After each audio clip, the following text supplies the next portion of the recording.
Catarina, bem-vinda. Obrigada. Todos nós precisamos de alguma tristeza e precisamos dela de vez em quando. Até precisamos dela, nem que seja temporariamente, para percebermos quando estamos felizes e contentes também. Para distinguirmos os estados, para distinguirmos os nossos vários situações de alegria, estados. não é? E nem sempre temos uma tristeza ou estamos tristes apenas quando morre alguém. Às vezes estamos tristes sem sabermos imensas coisas, não é? Exatamente. Porquê, há várias não é? situações no nosso dia-a-dia que nos vão Mas são momentos, deixando tristes. momentos passageiros. Onde é que está a fronteira entre a tristeza e a depressão?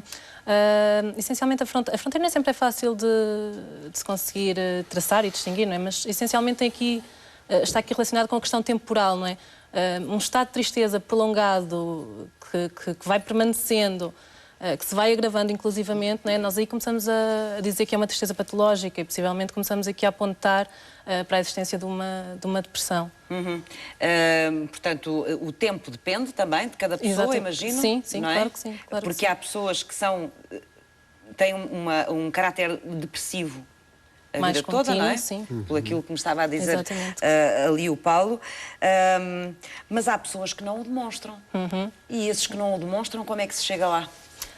Não é fácil, não é? Não é fácil. Podemos viver aqui muito tempo, meses, às vezes anos, não é? Camuflado, sem que a pessoa peça ajuda, e nestes casos é muito difícil de se chegar.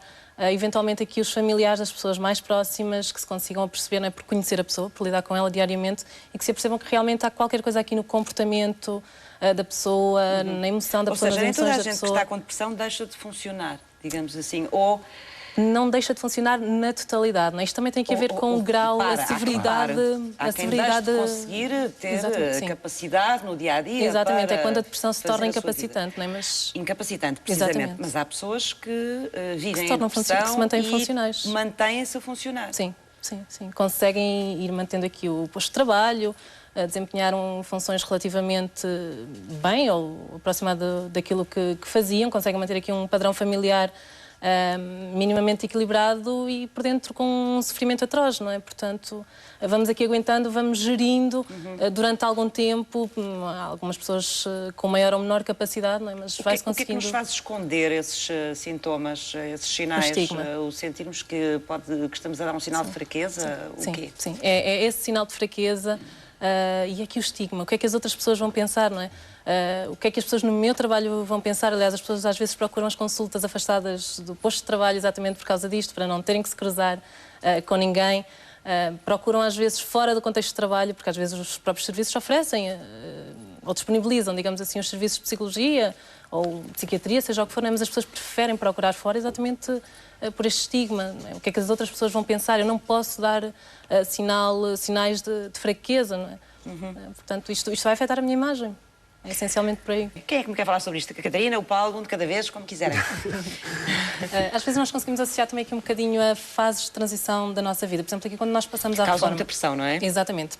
É aqui, sem dúvida, uma fase de mudança, não é? Em que vulgarmente as pessoas dizem ai, que bom, agora estou reformado, mas às vezes isto não é assim tão bom, não é?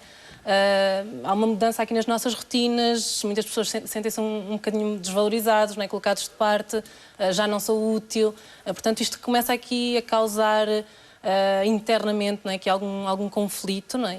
E obviamente podem surgir aqui sintomas... Pode-se instalar um vazio, não é? Exatamente. Quando as pessoas não preparam muitas vezes o E às vezes instala-se outra fora. coisa, não é? Que acho que já foi falado, que é a desesperança.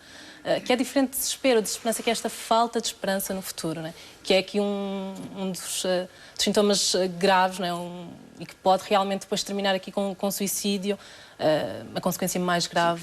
Também há aqui um lado cultural nisso, não há? Que é um bocadinho, nós temos uma sociedade muito estruturada a viver para o trabalho, para a dinâmica do trabalho, etc. E, portanto, e aqui um bocadinho quando as pessoas vão trabalhar, pensam que estou acabado, não é? Estão acabadas. Exatamente, considerar que a partir do momento em que deixamos de trabalhar, deixamos de produzir, deixamos de ser úteis, já não tenho mais nada a dar à sociedade, a dar à família, já não sou preciso, já não sou útil, não é? Portanto, instala-se aqui um bocadinho esta falta de esperança. E em relação aos jovens? Mais uma vez pode entrar aqui ou não, obviamente, não é? A fase de transição, a fase de entrada na faculdade, aqui uma data de alterações que são exigidas, não é? De coisas que nos vão sendo exigidas ao longo dos anos, não é? E que muitas vezes nós não estamos preparados ou não era bem aquilo que estávamos à espera. Isto leva-nos aqui também, por vezes, a deprimir, não é? A grande maioria das pessoas que chega, neste caso até consulta de psicologia, a grande maioria, diria eu, já vem aqui medicada muitas vezes não medicada pela psiquiatra, muitas vezes até pelo médico de família. Portanto, é sempre aqui uma área de intervenção a ter em conta. Contudo, é aquilo que Eduardo dizia, a medicação por si só não vai resolver o problema na totalidade e as pessoas esquecem-se disto. As pessoas procuram uma cura rápida, muitas vezes milagrosa, o comprimidozinho que vai resolver o problema. E a depressão não é isto, né? A depressão não se consegue tratar só desta forma aqui, toda a parte emocional, afetiva e comportamental. É preciso que as pessoas trabalhem sobre elas? Exatamente. É preciso que as pessoas estejam motivadas para que as pessoas queiram realmente mudar. Porque muitas vezes a sensação que eu tenho é que é mais fácil, por vezes, ficar aqui sentado à espera que a medicação faça algum efeito do que realmente fazer alguma coisa para mudar, porque mudar dá trabalho e às vezes implica sofrimento. Portanto, isto que nós fazemos em consulta de psicologia é um bocadinho trabalhar toda esta parte emocional, ir buscar aqui os pensamentos negativos que estão aqui, muitas vezes, na origem também das pessoas têm muitos pensamentos negativos. Exatamente.